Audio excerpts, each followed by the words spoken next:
한미동맹은 미래로 나아가는 동맹이고 행동하는 동맹입니다.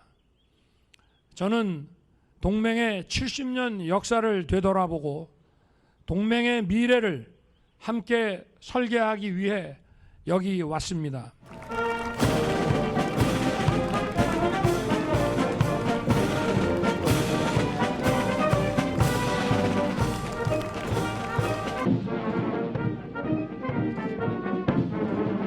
Why I was so interested in the Pacific. I said, we're a Pacific figure here. Come out stronger. 지키기 위해 굳건해질 뿐이라는 점을 국제사회에 반드시 평화를. 자, 정치와이드 첫 번째 이슈 제목으로 확인해 보겠습니다. 여기 화면에 있습니다. 다음 초청 가수는 윤, 아메리칸 파이 열창. 화제 만발이죠, 지금요. 공식 만찬에서 즉석에서 노래를 부르는 모습. 이 모습이 지금 굉장히 주목되는데요. 앞서 전해드린 영상에는 포함이 안 돼 있습니다만 지금부터 전해드릴 영상에는 이 모습이 담겨 있습니다. 그리고 다른 모습도 역시 곁들여져 있습니다. 보시죠.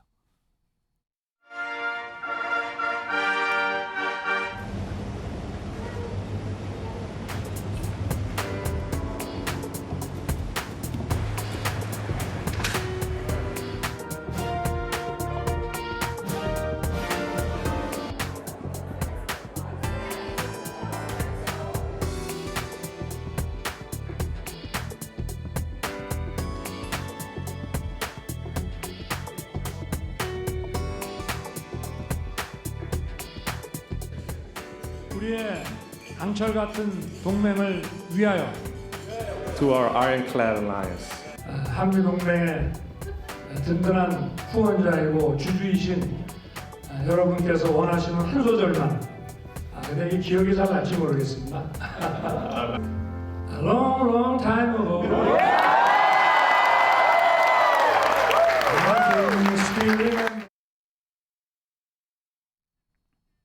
저런 모습이었습니다. 한 50초 정도 노래를 부르고 뭐 박수도 받고 그런 모습이었습니다. 자, 지금 오늘 전문가 좀 모셨는데요. 정대진 원주 한라대 교수 나와 계신데요. 어제에 이어서 오늘 계속 수고해 주십니다. 일단 이번 방문이 국빈 방문이거든요. 자, 많은 분들이 국빈 방문, 어떨 때 또 공식 방문이라고 할 때도 있고요. 실무 방문이라고 할 때도 있는데 방문이 다 다르다면서요. 이게 어떤 차이가 있습니까? 그 정상이 해외에 순방을 할 때 한 5가지 정도 분류가 크게 있습니다. 예. 국빈 방문이 있고 가장 높은 순부터 보면 국빈 방문, 그다음 공식 방문, 공식 실무 방문, 실무 방문, 예. 그리고 이제 개인 사적 방문 이렇게 한 5가지 정도가 있는데요. 국빈 방문 이번에 하는 최상급의 의전이 제공되는 예. 방문입니다. 이게 뭐냐면은 국빈 방문과 일반 공식 방문 차이를 생각하시면 일단 비용을 누가 내느냐. 아, 비용. 네, 국빈 방문은 초청한 나라에서 대부분의 비용을 다 대죠. 그럼 지금은 미국에서 다 되는 겁니까? 거의 다? 대부분 비용을 다 대고 있고 블레어 하우스에 지금 묵고 있죠. 그렇습니다. 그거 일단은 그냥 뭐 보통 공식 방문을 하게 되면 워싱턴에 이제 블레어 하우스에 묵는 경우도 있지만 예. 보통 이제 하나의 호텔을 좀 전세 낸다거나 따로따로 묵습니다. 비용을 내면 출장 갈 때 비용 내고 가잖아요. 우리가. 예. 그런데 이거는 국빈 방문 초청 받아서 이제 가는 형식이고 오. 그래서 그 비용이 블레어 하우스에 이게 묵을 수 있는 그런 특별한 권리가 있고 또 국빈 만찬도 베풀고 예. 예포 차이. 그러니까 의전에서 의전 행사를 할 때 예포를 21발을 이제 쏩니다.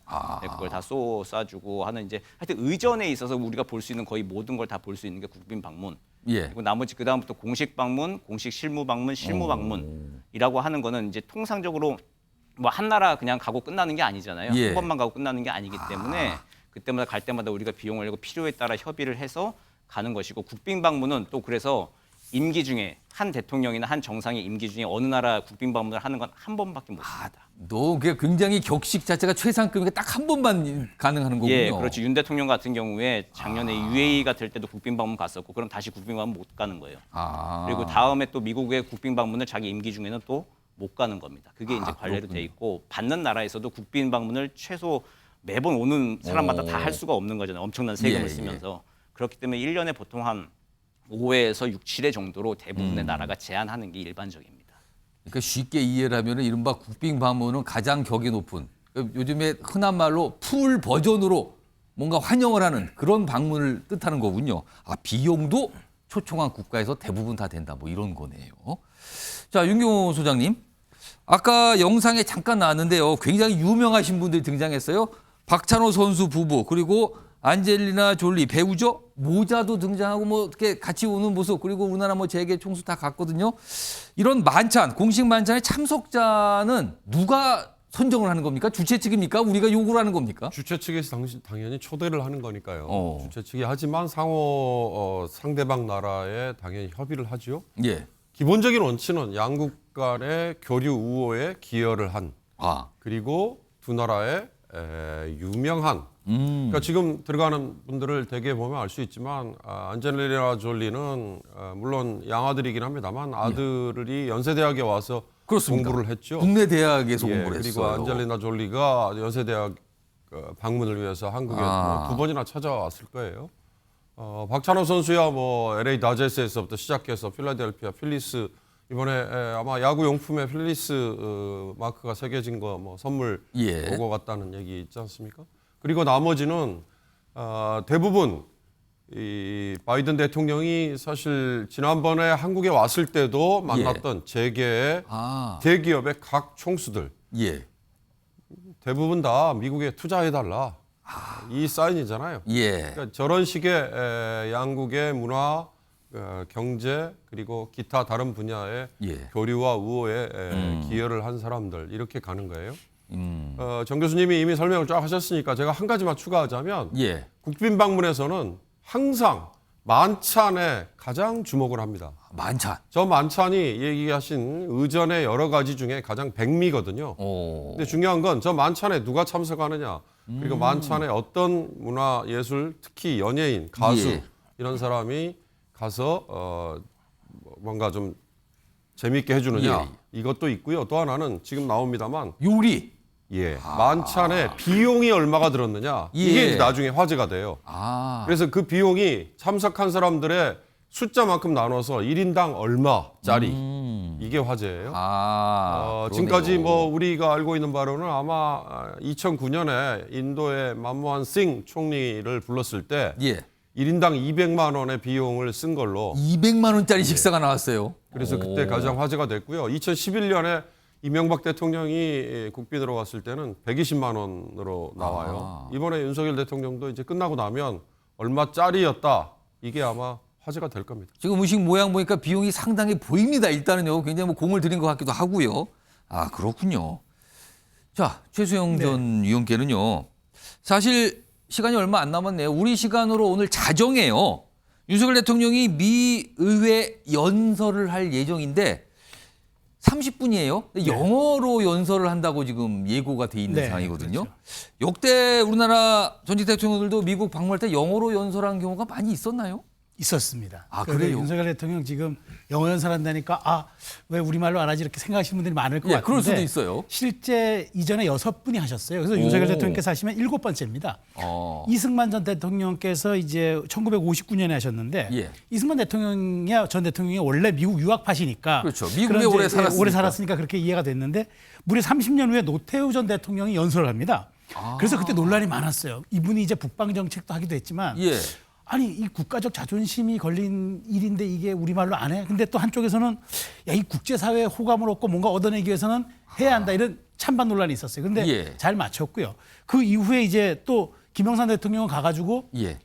우리말로 연설하셨어요. 아, 근데 다시 우리말로. 또 김대중 대통령 오셔서 영어로 연설하시니까 이때는 오. 우리 국내에서 너무 또 뜨거워가지고 예. 여론조사까지 나왔습니다. 여론조사까지 했는데 한 여론조사 결과가 친근감, 호감이 있었다가 65%고 예. 그래도 우리말로 해야 하지 않느냐가 35%였고 그렇게 나왔습니다. 그리고 하여튼 어쨌든 이번 문제가 계속 좀 뜨거운 그 이슈가 된다는 건데요. 예. 박근혜 전 대통령께서 이제 4개국을 하시는 분이라 또 연설을 또 마지막으로 영어로 했습니까? 하셨습니다. 그래서 그때는 또 온라인상에서 또 여러 가지 댓글이 붙곤 했는데 예. 결국 우리말로 연설하신 분은 김영삼 전 대통령, 이명박 전 대통령 두 분만 우리말로 연설하셨는데 사실 이 부분은 어느 게 좋다 나쁘다 옳다 그르다의 영역은 아니고요. 예. 다만 우리가 대통령께서 국제사회에 보내는 메시지에서 얼마큼 내가 글로벌한 지도자로 가느냐 아니면 예. 우리 국가의 아이덴티티를 가지고 가느냐 이거는 뭐 사안에 따라서 뭐 현장 상황에 따라서 할 수 있는 거기 때문에 예. 6분이나 이제 갖고 사실은 이제 우리 영어로 연설하시는 분은 윤석열 대통령께서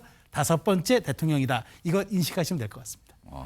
과거에는 너 왜 영어로 하는가 뭐 이런 거에 대한 약간 논란도 있어요. 요즘에는 뭐 그렇지는 않은 것 같아요. 네. 아무튼 우리 시간으로 자정으로 일단 시간이 잡혀 있습니다. 30분 동안 영어 연설을 한다. 지금 예고된 상황입니다. 뭐 기다려 보면요 어떤 내용인지 어떤 모습인지 나올 것 같습니다. 자, 첫 번째 이슈는 지금 국빈 방문 여러 가지 만찬 그리고 뭐 노래했다는 내용 이런 것까지 좀 전해드렸고요. 이 정도로 마무리하고요. 다음은요. 오늘 정상회담 뒤에 나온 어떤 발표들이 있었죠. 그 내용을 좀 집중적으로 다뤄보는 주제로 넘어가겠습니다. 보시죠. 자, 바로 이 주제인데요. 평소하고 좀 다르죠? 이겁니다. 한미 워싱턴 선언이 발표됐는데 과연 이 선언 우리에게 무엇이다? 빈칸이 나왔습니다. 질문을 던지는 제목입니다. 자, 패널 네 분께서는요. 요 빈칸에 과연 무엇이 들어가? 이거 정답은 없는 겁니다. 패널 네 분이 각각 다 생각하시는 바가 있습니다. 평가가 들어가 있는 거죠. 지금 뭐 써서 앞에 좀 걸어주고 계신데 다시 한번 읽어드리면 한미 워싱턴 선언 우리에게 무엇이다? 과연 무엇일까? 어떻게 좀 평가를 할까? 이겁니다. 자, 그럼요. 이와 관련된 영상이 있습니다. 먼저 확인해 보겠습니다. 우리 두 정상은 북한의 핵 미사일 위협에 직면하여 상대방의 선의에 기대는 가짜 평화가 아닌 압도적인 힘의 우위를 통한 평화를 달성하기 위해 양국 간 확장 억제를 획기적으로 강화하기로 했습니다. A nuclear attack by North Korea against the United States or its allies or partisans or partners is unacceptable and will result in the end of whatever regime were to take such an action. Other things today, but the bottom line here is there's even closer cooperation, closer consultation. 자, 한미 워싱턴 선언은 우리에게 무엇일까? 패널 네 분이 쓰셨어요. 지금 우선 패널 네 분 쓰신 거를 한 분씩 빠르게 한번 확인해 보겠습니다. 우선 최수영 전 의원은 선글라스라고 쓰셨고요. 네, 선글라스. 옆에 계신 윤경호 소장께서는요. 자, 윤경호 소장께서는 신기루라고 쓰셨고요. 김종욱 전 행정관은 립 서비스다. 그리고 마지막으로 윤기찬 변호사께서는 신경 안정제다. 이렇게 쓰셨어요. 신경 안정제까지. 답이 참 다양합니다, 지금요. 선글라스, 신기루, 립서비스, 신경 안정제까지 나왔습니다. 자, 그럼 한 분씩 좀 왜 쓰셨는지 들어보겠는데 우선 윤기찬 변호사. 한미 워싱턴 선언은 우리에게 신경 안정제다. 어떤 의미입니까? 여러 가지 그 평가들이 있는데 예. 사실 다 맞는 것 같아요. 그런데 미국의 의지 차원의 문제라고 저는 생각을 합니다. 예. 그러니까 국제 정세도 있고 지정학적 여러 가지 정세도 있겠지만 어쨌든 결과적으로는 미국의 의지인데 예. 문제는 우리가 자체 핵 개발을 통해서 핵 실행 능력을 갖지 않는 한 사실 다 똑같은 것 같아요. 이게 뭐 나토식의 핵 공유든 어떤 형태의 공유든 예. 결국은 미국의 의지에 따라서 핵 사용 여부가 결정되는 거기 때문에 예. 어쨌든 그런 비판의 시점은 그런 문제가 있다. 그러니까 결국 이 의미가 갖는 게 어떤 것이냐 보면 예. 북한이 어떻게 받아들이냐가 일단 큰 문제인 것 같아요. 만약에 핵 도발을 했을 경우에 진짜 미국이 사용할 것 같다. 예. 이렇게 받아들인다면 효과가 있는 것이고요. 또 하나는 우리나라 국민이 북한 핵 위협으로부터 보호받을 수 있다는 어떤 믿음을 갖게 되면 그것도 예. 의미가 있는 거라고 봅니다. 나머지는 이제 위정제도 해나갈 목표지만 어쨌든 예. 이번 선언을 통해서 그 두 가지의 의미는 크다. 그래서 신경 안정제적 의미를 갖고 있다. 저는 이렇게 평가합니다. 그럼 이 신경 안정제는 우리가 먹는 겁니까? 북한이 먹는 겁니까? 우리가 먹는 거죠. 우리가 뭔가 좀 왜냐하면 차분하게 갈 수 있다. 이번 그 워싱턴 선언을 통해서 북한이 예. 어떤 뭐 두려움을 갖게 되고 우리 입장에서 보면 북한의 두려움은 우리의 또 안도감 아니겠어요? 그러겠죠. 그런 차원에서 보면 어쨌든 이게 실행되는지 여부는 변론을 하더라도 예. 미국이 이런 의지를 갖고 있다는 걸 천명한 거기 때문에 이 자체로 우리는 좀 안도감을 갖고 있을 수 있지 않겠는가 이런 생각을 갖고요. 그래서 신경 안정제다 이렇게 평가를 해주세요. 자, 옆에 계신 김종욱 전 행정관은 립 서비스라고 쓰셨는데 일단 이 설명을 하시기 전에 지금 영상을 하나 준비된 게 있는데 뭐냐면 국민의힘 소속인 하태경 의원이 지금 요 내용과 관련해서 뭔가 좀 한마디 한 게 있거든요. 그 내용 듣고 이어가겠습니다. 핵 부분에서 제일 중요한 게 미국이 그동안 가장 강력히 반대해왔던 게 한국형 핵 공유를 추진하는데 예. 핵 정보 공유였어요. 예. 이제 미국 내에서는 우리가 이제 여야 바뀌잖아요. 예. 민주당이 정권을 잡을 수도 있고, 그리고 이 약속을 하면 한국의 민주당이 정권 잡았을 때 지켜야 되는 거 아닙니까? 민주당을 믿을 수가 없는데 예. 어떻게 한국과 핵 정보 공유를 하냐. 이런 이제 아주 강력한 반대의 목소리가 있었고, 예. 근데 어쨌든 그런 반대에도 불구하고 이거는 바이든 대통령이 결단을 저는 한 거라고 봅니다. 자, 김종욱 전 장관 립 서비스라고 쓰신 거는 짐작을 하는데 일단 하태경 의원이 바이든 대통령이 결단을 내린 거다. 만약에 한국이 민주당 정권 넘어갈 거면 북한으로 정보가 갈 수 있는데 이런 것까지 감안해서 결단 내린 거다. 이렇게 평가를 했어요. 이거 어떻게 들으셨습니까? 저는 하태경 의원이 어떤 근거로 저런 말씀하시는지 모르겠어요. 예를 들면 한미 동맹이 굳건한데 예. 그 동맹이 진보면은 불안해지고 보수면은 건강해지고 이런 사고로 가지고 계신 거고. 그러니까 핵 정보가 뭔가 지금이 아닌 민주당 정권이면 북한으로 뭐 이런 거 같아요, 지금요? 비상식적인 거죠. 아무리 예를 들면 남북 간 관계에서 예. 진보 정보가 들어선다고 하더라도 진보 정보 들어섰을 때 북한에게 미국의 정보를 공유하겠다? 예. 그런 발상 자체가 제가 볼 때는 매우 친북몰이 하려고 한다. 종북몰이 하려고 한다.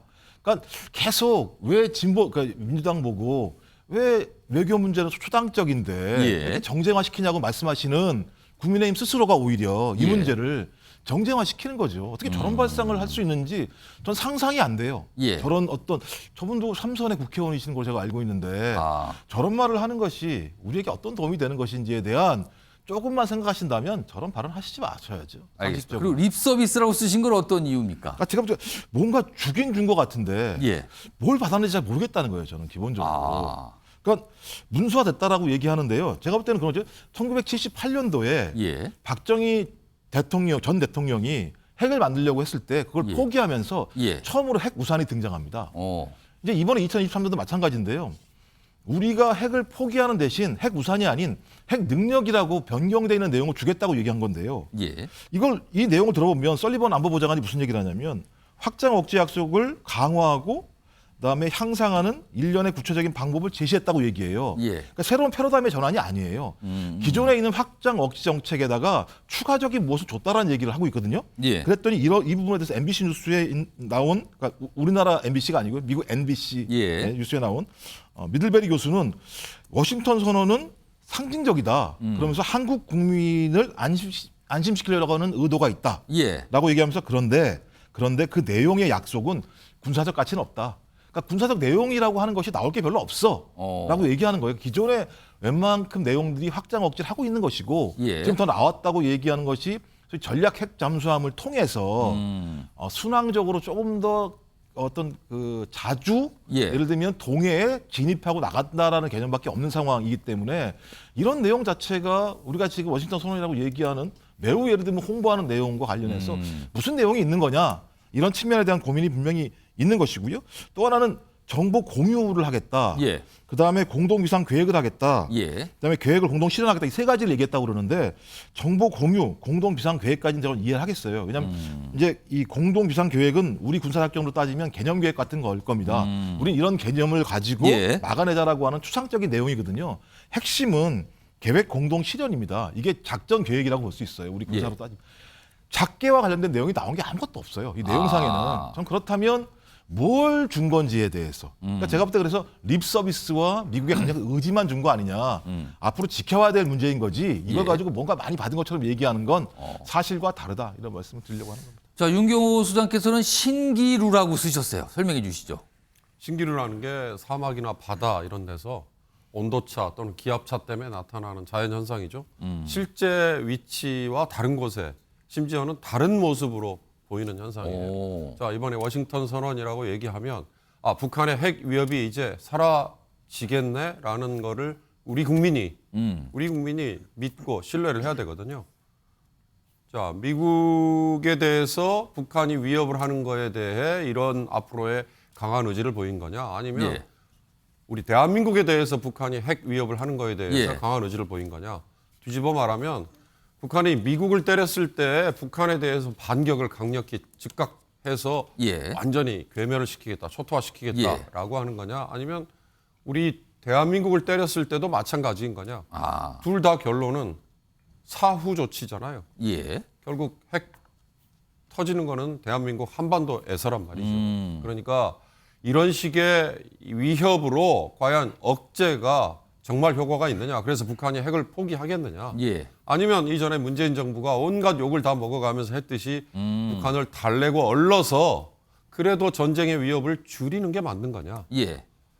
워싱턴 선언이라고 이렇게 얘기를 함으로써 뭔가 북한의 핵 위협이 우리에게 사라진 걸로 보이긴 합니다. 예. 그러나 중요한 건 전쟁이라는 용어가 그냥 상시에 지금 아무 무의식적으로 우리 주위에 가득 차 있으니까 왠지 모르는 불안감이 있고, 또 하나 이런 뉴스가 나올 때 지금 북한은 왜 가만히 있지? 아까 앵커도 그런 얘기 했잖아요. 예. 그거에 대해서 왜 우리가 지금 촉각을 곤두세워야 되느냐, 이런 점이죠.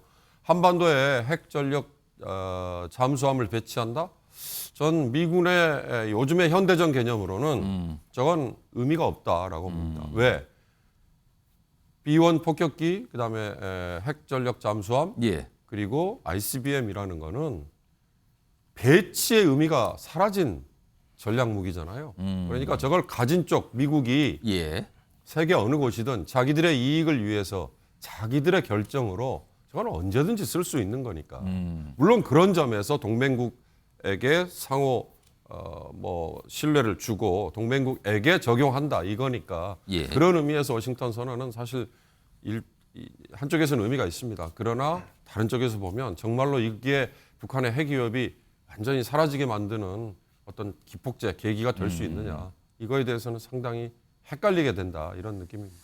자, 최수영 전 의원께서는 선글라스라고 쓰셨는데 이와 관련해서요, 앞서서 민주당에서도 이와 관련된 내용에서 입장을 좀 내놓은 의원이 있는데 그 목소리부터 좀 확인해 보겠습니다. 딱 한 문장으로 평가한다면 빈수레가 요란하다, 그 말이 딱 맞는 것 같아요. 우리가 준 것은 명확히 보이는데 받은 것이 제대로 보이지 않는 회담입니다. 한마디로 현찰 주고 어음을 받은 셈인데 믿지는 장사한 것 같습니다. 동맹이라는 게 본질적으로 이 목표가 신뢰에 기반해서 상호 번영이라고 되어야 되는데 이번 회담이 과연 그런가라고 볼 때는 조금 점수를 매기기 곤란할 정도인 것 같습니다. 자, 최수영 전 의원님, 선글라스 쓰셨는데 그 내용 포함해서 지금 윤건영 의원이 현찰 주고 어음받았다 이렇게까지 했는데 요거까지 평가를 같이 해주시죠. 저는 윤건영 의원이 문재인 정부 때 청와대 국정상황실장 하지 않았습니까? 저는 현찰 주고 어음 받은 게 아니고 저기는 어음 주고 뺨 맞았습니다. 사실 문재인 정부 때 북한 문제. 문재인 정부 때는. 그러니까 결국 하노이 노딜 되면서 아무것도 진전된 게 없이 끝난 입장에서 저렇게 평가를 물론 할 수야 있겠으나 저 평가가 정말 국민적 동의와 여러 가지 입장에서 공감을 얻을지 저는 그건 국민들이 판단하신 문제라고 생각하고요.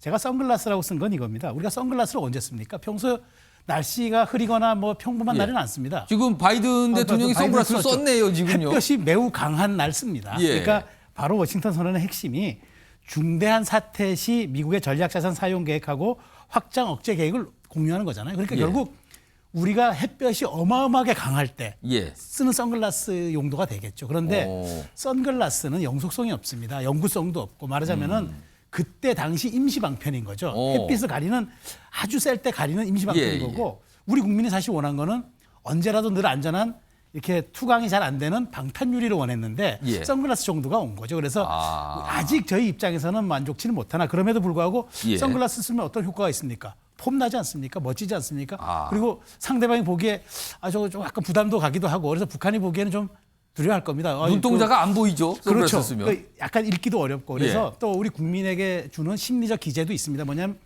이렇게 선글라스 쓰면 좀 평온한 감이 있잖아요. 이제 뭔가 보호받는다는 느낌도 있기 때문에 그런 측면에서 말씀드렸고 물론 나토식 핵공유라든가 전술핵 배치라든가 이런 여러 가지 측면에서 좀 아쉬운 점이 있겠으나 저는 이렇게 생각합니다. 근데 이게 지금 선언을 했기 때문에 사실은 원래는 공동 성명 수준이었는데 선언으로 격상됐다는 얘기가 있더라고요. 그래서 저는 이렇게 생각합니다. 앞으로 이게 선언이 됐으니까 추후 그러니까 협상을 통해 가지고 앞으로 이게 핵 협의 그룹이 NCG라고 생기잖아요.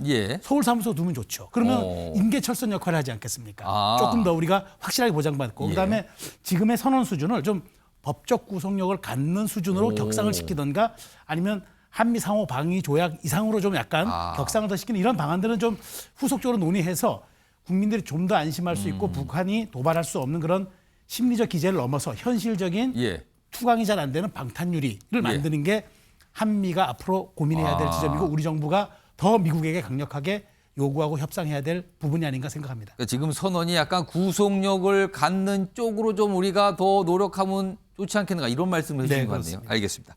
네 분 패널 팻말 좀 내려주시고요. 자 이번에는요 전문가 모시고 좀 더 집중적으로 속도감 있게 좀 가보겠습니다. 정대진 교수님. 기존에 미국이 우리를 향해서 핵우산 공약이 있었어요. 근데 이번에 나온 워싱턴 선언과 기존의 핵우산 공약은 결정적으로 어떤 차이가 있습니까? 지금 사무국을 만들겠다라고 하는 거잖아요. 그 핵협상 이제 그룹이라고 하는 걸 만들어 가지고 하겠다라고 하는 게 예. 이제 가장 핵 협의 그룹 만들어 가지고 상시적으로 지금 뭐 핵 기획 단계부터 예. 정보 공유를 하겠다라고 하는 것부터가 조금 중요한 포인트인 것 같습니다. 그러니까 우리가 관여할 지점이 좀 생겼다. 예, 이겁니까? 초입에 조금 더 논의할 때 언제 핵을 쓸 것인가라고 하는 예. 거에 대해서 그리고 지금 핵 상태가 어떻고 북핵 위협에 대한 평가에 대해서 여기서 또 어떻게 대응할 건가에 대한 정보 판단과 기획 단계부터 같이 이야기를 시작하기로 했다라고 하는 게 예. 조금 더 진전된 상황이라고 평가가 되는 것이죠. 우리의 판단이 반영될 여지가 좀 열렸다. 그게 가장 결정적인 차이라는 거네요. 예, 그 전에도 뭐 한미 연합 체계이기 때문에 예. 상당 부분 이렇게 긴밀하게 소통할 수 있는 체계는 있었지만 예. 모든 걸 어쨌든 미국한테 다 의존을 다 해야 되는 거고 미국의 결정에 따라야 되는 것이었는데요. 예. 물론 지금도 핵은 미국이 보유하는 것이고 핵 예. 버튼은 미국이 누르는 겁니다. 예. 하지만 그 초기 단계의 평가 기획들에 있어서 처음 시작을 한다는 건데 이건 근데 해봐야 돼요. 사실 그렇죠. 어떻게 돌아갈지는 예, 정말 그렇습니다. 모릅니다. 그러니까 미국이라고 하는 나라가 핵 정보라고 하는 거 아무리 동맹이지만 예. 굉장히 좀 민감하게 다룰 거기 그렇습니다. 때문에 앞으로 우여곡절이 상당히 많을 걸로 예상은 되거든요. 예, 그래서 그 우여곡절을 또 뚫고 어떻게 우리가 또 스스로 이게 지금 핵무장 이게 NPT를 존중한다라고 하는 걸 이번에 다시 한번 밝혔잖아요. 그렇습니다. 밝혔습니다. 그러니까 국내 이제 독자 핵무장 여론 같은 거에 대해서 좀 다독이는 측면이 예. 있는 건데 이런 것들을 불식시키기 위해서는 좀 더 명시적으로 우리가 그 북핵 위협에 대해서 한미가 공동으로 굉장히 국민들이 납득할 만한 수준으로 핵 정보를 공유받고 있다라고 예. 하는 걸 얘기해 줬는데 근데 중요한 건 뭐냐면 핵 정보 공유받고 있는데 어떤 거 공유받고 있습니다. 보고할 수가 없잖아요. 그렇군요. 그렇죠. 이제 그러니까 자꾸 딜레마가 생기고 어려운 점은 계속 좀 생길 것 풀어갈 같습니다. 지점이 좀 있네요. 앞으로요. 예, 예. 절대 있어서는 안 되는 일이지만 가정을 좀 해보겠습니다. 자, 정 교수님. 만약에 북한이 핵 공격을 할 경우 앞으로 어떤 일, 어떤 절차가 진행되는 겁니까? 그럼 이 워싱턴 선언에 따르면 워싱턴 선언에 따르면 즉각적, 압도적, 결정적 대응을 하겠다라고 하는 거죠. 이게 그냥 쉽게 얘기하면은 그냥 지워버리겠다, 절멸시켜버리겠다라고 하는 북한을. 거를 이게 외교적 수사로 표현하면 즉각적, 압도적, 결정적. 그럼 그 수단은 거긴 핵이 들어간다. 핵이 들어간다라고 하는 거죠. 미국의 반덴버그 공군기지에서 미니메 3라고 하는 ICBM을 쏘면 평양까지 한 25분 내에 도착을 합니다. 예. 평양에서 이제 수도권, 평양의 순안공항에서 만약에 수도권을 향해서 전술핵을 만약 쐈다 하면 이제 그게 한 10분 내에 도착을 해서 서울이 불바다가 되겠죠. 예. 만약 그런 일이 벌어졌을 때 이제 그때 버튼을 이제 미국이 과연 누를 것이냐라고 하는 게 이제 핵심입니다. 사실은. 그게 핵 공유에 대한 신뢰도 문제인데 예. 그때 만약 미국이 버튼을 누른다 가정을 하면은 반덴버그 공군기지에서 ICBM을 쏘면은 예. 지구 반대편에서 평양까지 25분 내에 예. 훨씬 더 전술핵보다 훨씬 더 위력이 센 ICBM이 가서 타격을 하면 평양은 한 30분 내에 다 또 지워져 버리는 이른바 것이죠. 전략핵이군요. 그거. 그렇죠. 예. 그리고 나서 이제 후속 공격.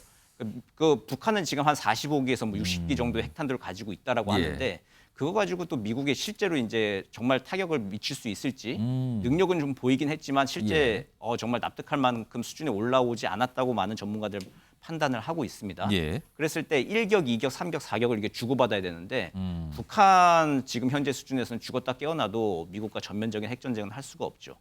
그러니까 이제 어쨌든 만약에 평양이 핵 버튼을 눌렀다라고 하면 미국이 더 큰 핵 버튼으로 이 선언에 따라서 만약에 오늘 밤 예. 행동을 해준다라고 하면은 예. 북한은 정권의 종말을 구할 수밖에 없는 상황이 될 겁니다. 자, 이와 관련해서요. 김태호 국가안보실 1차장 뭐 워싱턴에서 좀 설명을 내놓은 모습이 좀 있는데요. 그 모습 확인해 보겠습니다.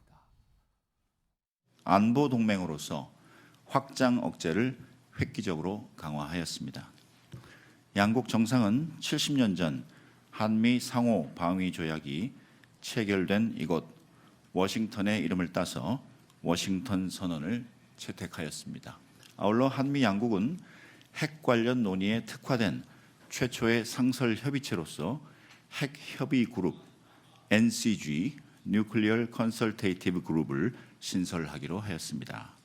한미 양국은 이번에 미국의 핵무기 운용에 대한 정보 공유와 공동 계획 메커니즘을 마련한 만큼 우리 국민들이 사실상 미국과 핵을 공유하면서 지내는 것처럼 느끼시게 될 것으로 생각합니다. 자, 정 교수님, 이 워싱턴 선언 내용 중에 잠수함 얘기가 있어요. 그러니까 미국의 핵 잠수함인데 전략 핵 잠수함을 부르는데 이게 핵 무기가 탑재돼 있는 거잖아요. 근데 이거를 정례적으로 한반도에 기항한다. 그러니까 전기한다는 거거든요. 그러니까 우리 남한 근처에 어디 바다 어딘가에 오겠다는 거잖아요. 지금요. 이게 정례적으로. 이건 사실상 핵 배치에 효과가 있는 겁니까? 이거 어떻게 평가하십니까? 그 북한의 사실상 핵 보유 상태에 대해서 예. 지금 워싱턴 선언으로 사실상 핵 공유로 지금 맞서고 있는 형국이죠. 그리고 지금 첫 번째 수로 전략 핵 잠수함을 정례 배치하겠다고 했습니다. 예. 상시 배치가 아니라 정례 배치라고 하는 건데 이게 때때로 이제 한 번씩 이제 있었다 없었다 그런다는 네. 거죠. 근데 잠수함의 특징은 뭐냐? 은밀성, 기동성이 이제 핵심이잖아요. 사실 거기 어디 있는지 몰라야 잠수함이 무서운 지금 것이죠. 어디가 있는지 모르는 거죠. 그렇죠. 이제 그걸 가끔씩 한번 현시 효과로 보여준다라고 하는 건데 예. 그게 지금 단계에서는 지금 한미가 하는 첫 수로 전략 핵 잠수함을 보여주겠다라고 하는 걸 택한 것 같습니다. 이제 이게 근데 이제 이걸 그렇다고 하더라도 어쨌든 이걸 버튼을 누르는 것 문제가 예. 생겼을 때 이게 있으면은 북한이 약간 많이 움찔할 겁니다. 그렇긴 할 건데 버튼을 누르는 건 어쨌든 미국이기 때문에 예. 이 여기에 대해서 이제 뭐 완전한 국민적 우려를 불식시킨다라고 하는 거는 조금은 어려울 수도 있겠다. 지금 끝에 버튼을 누르는 걸 아무리 우리가 협의라도 결정적으로 미국이 결정하는 건데 이거거든요. 지금 국내에서 사실은 독자 핵무장 주장은 여전히 일각에서 나오고 있는데 지금 이 정도의 워싱턴 선언으로 그렇게 주장하시는 목소리가 달래질 수 있을까? 이겁니다, 지금요. 국내에서. 아까 김태호 차장이 브리핑할 때 뭐 느끼시게 될 겁니다라고 예. 하는 굉장히 주관적인 표현을 썼잖아요. 그렇습니다. 굉장히 주관적이죠, 느끼는 거는. 느끼는 건 그냥 느끼는 거지. 이거 어떻게 뭐 수량화시키거나 객관적으로 판단할 수 있는 게 아닌데 예. 이게 동맹 간의 신뢰를 믿어라라고 이제 하는 문제인 그렇죠. 것이죠. 사실은 이제 지금은 뭐 우리가 독자 핵무장은 규범적으로나 현실적으로 할 수 없으니 이제 그걸 믿고 갈 수밖에 예. 없는 것인데 그래서 좀 문제가 지금 앞으로도 계속 우여곡절이 있고 그리고 또 논란의 소지는 계속 좀 남아 있는 것 같습니다. 그리고 이번에 워싱턴 선언에서 또 중요한 단락이 끝에서 두 번째 단락에 보니까 예. 그 윤 대통령이 한미 동맹의 연합방위 태세에 한국의 모든 역량을 기여한다라는 문구가 또 들어가 있어요. 예. 그러니까 미국이 확장 억제 전략으로서 전략 핵 잠수함 보내주는 대신에 최대한 지금 상태에서 할 수 있는 그 약속을 해주는 대신에 우리는 재래식 병력들을 가지고 있죠. 이걸 가지고 한미 연합 방위 태세에 또 모든 것을 또 기여를 해야 됩니다. 이랬을 때 만약 주한 미국의 전략적 유연성에 우리가 같이 움직이게 된다. 예. 이제 이러면 여기에 대해서도 또 이제 또 국민적인 비판과 또 하여튼 문제 제기들이 또 앞으로도 일어날 소요. 전략적 유연성이라면은 주한 미군이 다른 곳으로 잠시 나가고 뭐 이런 걸 말씀하시는 건가요? 쉽게 얘기하면 주한 미군이 가는 것도 상관없는데 대만 유사시 상태가 벌어졌을 때 만약에 주한미군이 그쪽으로 가게 된다면 네, 주한 미군도 가고 그럼 한국 해군도 좀 같이 가야 되는 거 아니겠니?라고 했을 때 그런 게 우리가 또 어떤 대답을 할 건가? 굉장히 좀 국민적인 그런 게 좀 열려 논쟁의 있다라는 소지가 있을 수 말씀이네요. 있죠. 예. 마지막 질문 드리겠습니다. 지금 이 와중에 북한 얘기했었는데 이 와중에 북한 조용해요. 특히 이런 정상회담에서 미리 뭔가를 쏘고 그러는데 이번엔 그런 것도 없었고요. 지금까지 반응도 없습니다. 이거 어떻게 된 거죠? 옛날에 영국 사람들이 미국의 해구산 이야기를 할 때 영국의 국방부에서 이런 얘기들이 나왔습니까? 그러니까 아무리 그 핵 공유, 핵 우산을 제공해줘도 제공받는 쪽에서는 99% 신뢰가 있다 하더라도 1% 때문에 불안해해요. 뭐 정말 이제 사용 결정권을 미국 핵 버튼 누를 것인가 때문에 1% 때문에 예. 불안해하는 거고. 근데 그거 이 핵우산의 상대방이 되는 나라는 한 5%만 미국이 핵 공유를 해주겠다 약속을 해도 벌벌 떤다.